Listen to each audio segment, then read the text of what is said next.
What's up, everybody? In today's video, we're going to talk about 3 hacks that you can use to minimize your blood glucose spikes and help you further be able to crush your insulin resistance and lose fat, regain your energy, and improve your quality of life. These are things that I personally use on a daily basis and that help quite a bit.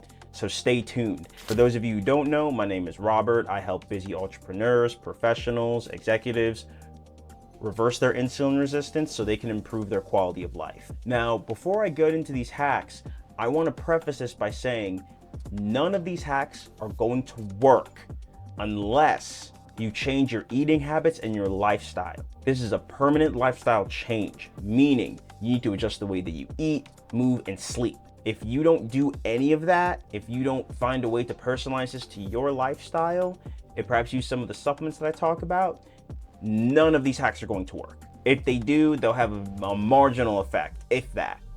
So these are meant to be used in conjunction with the change in your eating and lifestyle habits, because it's the change in what you're doing that's going to do the majority of the legwork. And what this is meant to do with the hacks is meant to help you accelerate those results. So if you use these hacks in conjunction with better eating habits, movement habits, sleep habits, better mindset, and a long-term view, this will help you get to where you want to be twice as fast. So without further ado, let's talk about the first hack. So the first hack that will allow you to minimize your glucose spike, and that's perhaps the simplest and easiest one to do, and you can probably do this anywhere, is to go on a 5, 10, or even 15-minute walk within a few minutes after you're done eating. Or even just being a bit active and doing chores around the house for 15 minutes will do. You just want to make sure you're up on your feet and moving after you eat. This allows your body to use a lot of the nutrients and glucose that would normally be partitioned to other cells for metabolic activities or stored as fat. It will allow your body to use that energy to fuel your activities instead of just going into the blood and having a large glucose spike. So when you do some type of physical activity that's light after you eat, this will help lower your glucose spike because your body's using that glucose to fuel whatever activities that you're currently doing with your body. So this is something that I routinely do.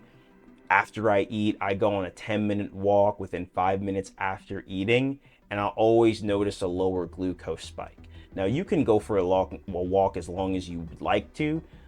Usually, the longer of a walk you go on, the lower the glucose spike will be. Number 2, this is another simple and easy one that you can do in almost any situation, and that is to eat the vegetables and the protein first. So if you eat the vegetables and protein first, before you eat your carbs, this allows the fiber, antioxidants, other micronutrients to expand your gut lining and slow down your gastric emptying. Meaning, whatever carbs that follow the vegetables and protein that are slowing down your gastric emptying will also slow down the digestion of the carbs that are being eaten after those foods. As a result, the glucose from those carbs will be slower to enter the bloodstream, and that will lower your glucose spike.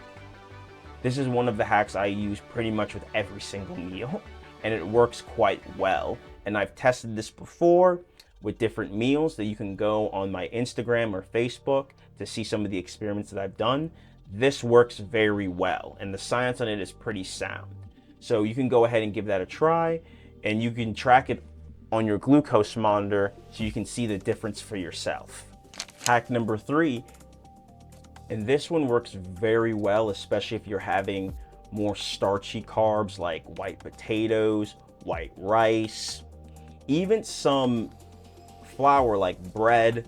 This works very, very well.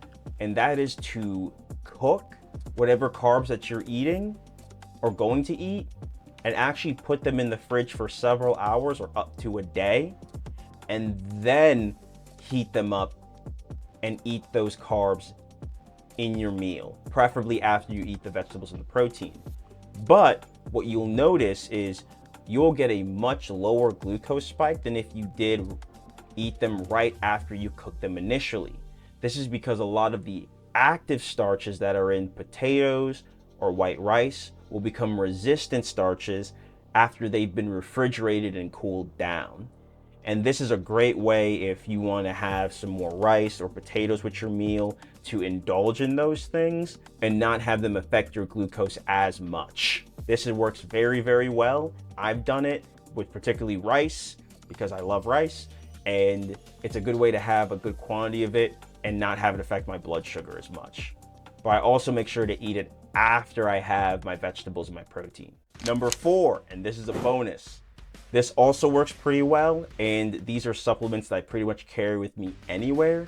So if for whatever reason I can't walk right after my meal, or I don't have any starches I can pull out of the fridge, I can always rely on these 2 supplements, as well as obviously changing the order of how I eat my food. But these 2 supplements work very well, and that is